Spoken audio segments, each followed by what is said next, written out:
waxaad ka heli kartaa wararkii ugu dambeeyay ee Soomaaliya iyo caalamka oo dhan maalin walba. haatana laba ka mid ah shirkadaha maraakiibta ee dunida ugu weyn ayaa sheegay inay ka baaraandegayaan qaabkii ay uga wareegi lahaayeen marinka Suez kadib markii ay guuldareysteen dadaalo lagu jiidayay markab xidhay kanaalkaas muhiimka ah. shirkadaha Maersk iyo shirkad kale oo lagu magacaabo Hapag ayaa qorsheynaya inay maraakiibtooda u weeciyaan dhanka marinka ee Cape of Good Hope ee cidhifka koonfureed ee qaaradda Afrika kaas oo 10 kiiloomitir ka fog marinka Suez isla markaana ay waqti dheer ku gaari karaan maraakiibta u kala gooshaysay. Cabdiraxmaan Aadan Xadana waa falanqeeye badana ka faallooda arrimaha carabta waxaan ka wareystay bal mushkiladda ka taagan Suez iyo sida xalkeedu noqon karo. markabkani wuxuu ka yimi China waxa iskale Japan waxaana kareystay oo karool u yahay Taiwan marka dhibta ugu weyn waxay ka timi markii uu waxa weeyaan uu ku soo dhawaaday kanaalka ayaa waxa dhacday dabeel ayaa dhinaca kale u wareejisay oo halkay ahayd inuu dhererka u socdo ayuu dhinacan kale isu gudbay nimankii kabtanada ahaa wadeena waxay leeyihiin dabayshii waxba waanu ka arki kari weynay marka taasi waxay keentay in labadii qarqar marinka uu waxa weeyaan dhererkiisu qabsado oo marka xaggii ballaarka uu isu gudbo marka halka xagga shishana maraakiibtii kale ka timi Europe ayaa joogta halkana kuwii ka tagay Asia ayaa jooga marka asaas isku xanibantay. marka bal Cabdiraxmaan oo imika waxa socdo isku day ah in markabka meesha laga dhaqaajiyo oo lagu baneeyo marinkii uu xanibay isku daygaasi sidee u suura galaya horta imika wararka ugu dambeeyay makadan saacadahan ugu dambeeyay Masar way ku dhawaaqday way joojisay si kumeel gaar waxay u joojisay marinkii oo sidii adduunka yani wixii ka soo socdo oo dhan ay u ogaadaan in meesha ay xiran tahay marka imika waxay isku dayayaan waxa meesha jooga ilaa 8 wiish iyo qalab kale ayaa Japan ay keentay tiilahayd markabka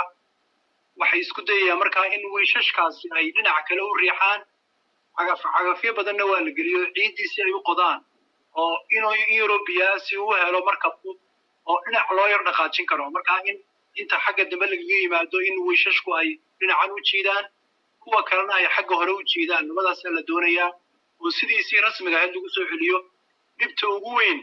ee baalkan ka haysata waxa weeyaan nimanka shaqaale ka shaqeynaya waxa weeyaan 224,000 oo tan ayuu sidaa oo culays xoog la saaran waana maraakiibta ugu weyn adduunka ee alaabta qaada marka halkaas may dhibtu ka jirtaa marka waana dhici kartaa inay weyga qaadato oo ay isla xanibnaadaan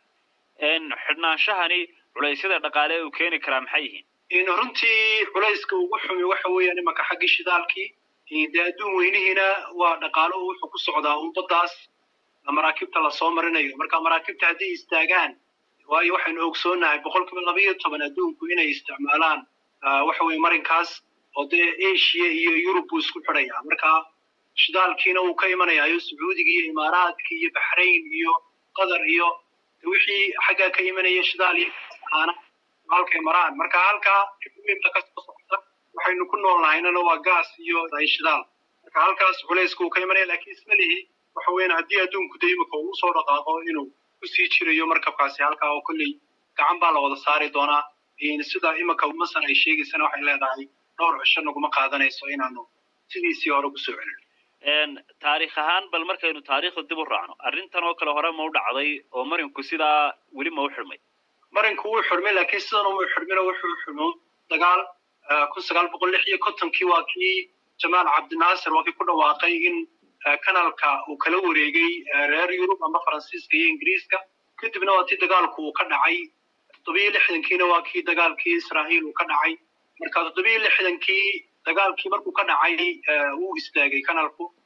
ilaa iyo Anwar Saadaat uu yimi madaxweynahaasi oo dib u furo heshiiskii Israa'iil markuu la galay markaas uu dib u furmay marka dagaalamooyaan laakiin sidan imaka ciladu ay ku timiyee markabna isku gudba oo markii ugu horeysay kanaalka oo la kulmo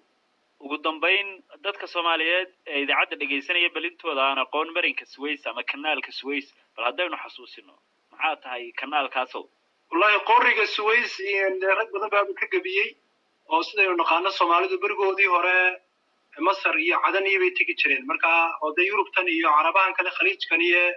batroolku u qarqarxay mar dambe bay yimaadeen laakiin masar iyo cadan iyo baynu tegi jirnay iyo haddaynu ugu badanno lubnaan meel ku taalo suur la yidhaahdo marka waa kii cabdigaheer ka gebiyey markuu xaaskiisa la hadlayay inuu cumar qaroonay adduunqaala bixi waa in adigaaba qalab doonayay quusay faransiise ingiriisba laga qaad dhulku qaydo u lahaa in caydhiisa waa laga qashaafaa qoriga Suez halkaas markaa gabigu ka jira markaa Soomaalidu aad bay u taqaana qoriga Suez amba marinka Suez oo day way tagi jireen waana halkii ay wax barasho doonin jireen xilliyadii hore lixdanaadkii wixii ka horreeyay kaas waxa uu ahaa Cabdiraxmaan Aadan Xadaana oo badanaa falanqeeya arrimaha carabta oo uga warramayay mushkiladda ka taagan marinka Suez haatana ra'iisul wasaaraha Britain